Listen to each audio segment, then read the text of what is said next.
Hello everyone, welcome back to my channel.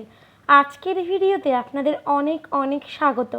আজকে আমি puff sleeve এটার পুরো স্টিচিংটা আপনাদেরকে দেখিয়ে দেবো। তো ভিডিওটার প্রথম থেকে শেষ পর্যন্ত আপনারা মন দিয়ে দেখতে থাকুন, তাহলে আপনারাও খুব সহজে বুঝে যাবেন।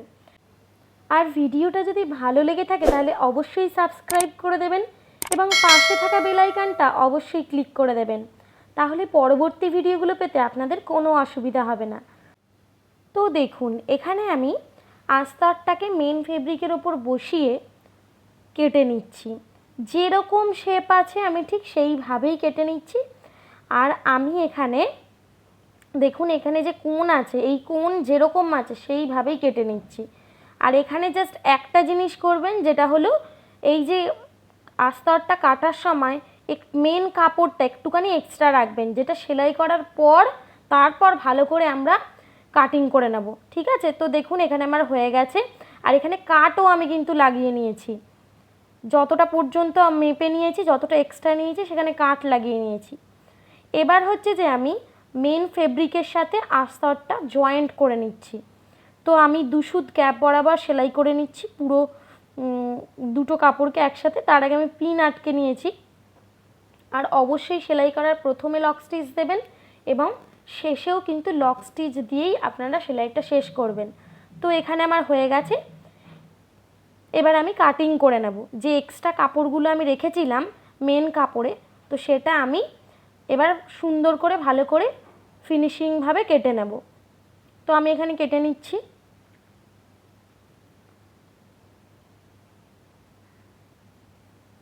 আপনারাও এইভাবে করবেন, আপনাদের কাজও খুব ভালো হবে। আর ভিডিওটা কে কোথা থেকে দেখছেন আমাকে কিন্তু অবশ্যই কমেন্টে জানাবেন। তো দেখুন, এখানে আমার পুরো হয়ে গেছে কাটিং করে শেপ করে নেওয়া।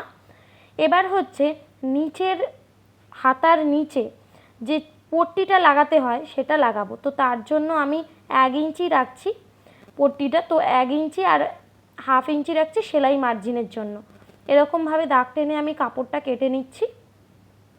এবার নিচে আমি জয়েন করে নেব। আমি সাইডেও কিন্তু 1 ইঞ্চি বেশি রেখেছি, যেটা এক্সট্রা হবে সেটা পরে কেটে নেব, কিন্তু এক্সট্রা আমি রেখেছি যাতে কম না পড়ে যায় কাপড়টা। তো দেখুন, এইখানটা খুব মন দিয়ে ভালো করে সেলাই করতে হবে, কারণ এই জায়গাটা হচ্ছে যে যেন কোণ না হয়, কোনো জায়গায় যেন আমাদের কোণ তৈরি না হয়, তাহলে সেই জায়গাটা খুব বাজে ফিনিশিং হবে। তো যেন গোলাকারভাবে আমাদের সেলাইটা হয়, ঠিক আছে?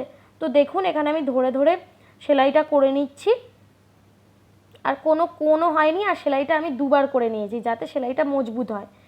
এবার হচ্ছে যে আমরা একটা চাপ সেলাই দিয়ে নেব। এই আস্তরটার সাথে চাপ সেলাই দেবো, আর তার আগে মাঝখানের যে কোণটা ওখানটা একটা কাটিং করে নিলাম, তাহলে আমাদের ফিনিশিংটা খুব ভালো আসবে আমরা যখন চাপ সেলাই দেওয়ার পর ওটাকে উল্টে নেব। তো দেখুন, চাপ সেলাই দিয়ে নিচ্ছি। আর চাপ সেলাই দেওয়ার নিয়ম হলো আস্তরের সাথেই কিন্তু যে পোর্শনটা আমাদের সেলাই করা আছে সেইটা যেন আস্তরের দিকেই থাকে।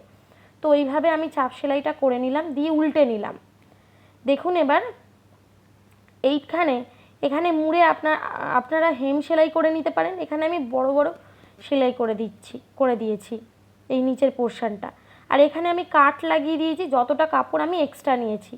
আর কুচিটা কতটা দেব এটা তো তার চিহ্ন। এবার হচ্ছে যে যতটা কাট লাগিয়েছেন তার থেকেও কিন্তু 1 ইঞ্চি এক্সট্রা পর্যন্তই কুচি দেবেন, তাই জন্য আমি 2বার ওখানে কাট লাগিয়েছি 1 ইঞ্চি এক্সট্রা দিয়ে।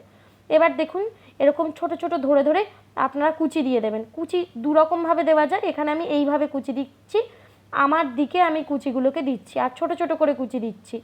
যতদূর পর্যন্ত আমি কাট লাগিয়ে নিয়েছি ওটা আমার চিহ্ন, ততদূর পর্যন্ত কিন্তু আমি কুচিগুলো দিয়ে নিচ্ছি। আপনারাও এইভাবেই করবেন।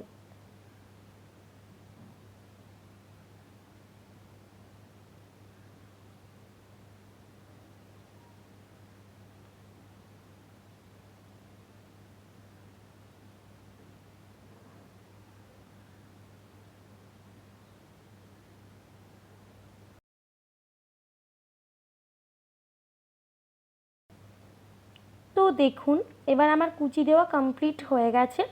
তো আমার এইটা এরকম হয়েছে। তো আপনারাও এই প্রসেসে এইভাবে করবেন, দেখবেন খুব ভালো হবে। তো দেখুন কতটা সুন্দর হয়েছে। আর এটা কিন্তু আমার আস্তর না, আমি যে পপলিন কাপড়টা কিনেছিলাম সেটাই আমার যেহেতু এক্সট্রা ছিল সেটা দিয়েই করেছি।